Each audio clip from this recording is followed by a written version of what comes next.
Hi everyone, welcome to my channel where I share some of the craziest stories from my life as a landlord. Today I'm going to tell you a crazy story that was told to me by one of my peers. As the landlord of a quaint apartment complex in a bustling city, I've seen my fair share of peculiar tenants, but none quite like the young man who rented apartment 5B.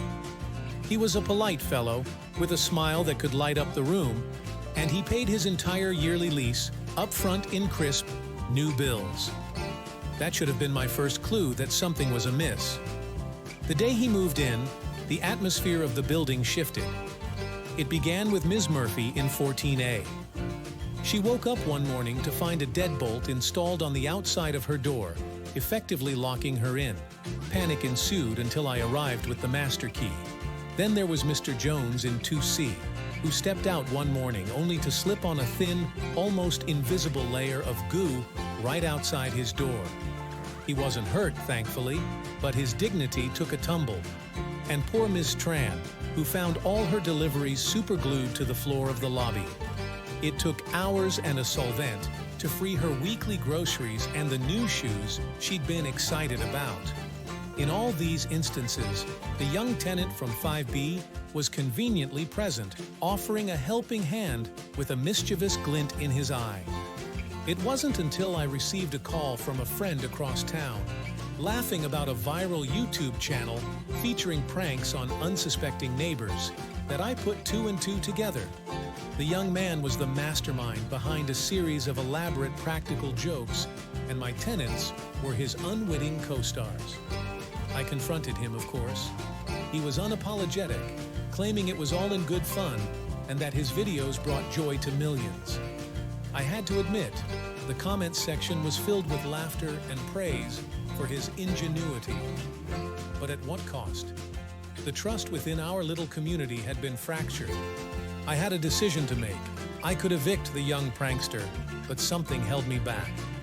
Instead, I proposed a deal. He could stay under the condition that any future pranks would be harmless, and most importantly, that he'd seek consent from all involved parties. To my surprise, he agreed. The following weeks were a revelation. The young man, whose name I learned was Tyler, began using his creativity for good. He organized community events, filmed uplifting encounters with residents, and even started a series where he helped fix things around the building. His channel's popularity soared, and the laughter that echoed through the halls was genuine. As for Ms. Murphy, Mr. Jones, and Ms. Tran, they became regulars on Tyler's channel, sharing their own stories and participating in good-natured fun. The deadbolts, goo, and superglue were gone, replaced by a sense of camaraderie that I hadn't seen in years.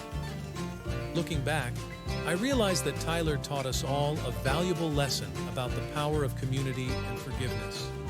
And as for me, I learned that sometimes the best way to handle a strange situation is with an open heart and a willingness to see the potential for good in everyone, even in a mischievous young tenant with a penchant for pranks.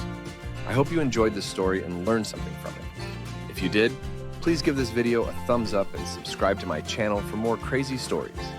And if you have any questions or comments, please leave them below. I'd love to hear from you. Thanks for watching, and I'll see you next time. Bye!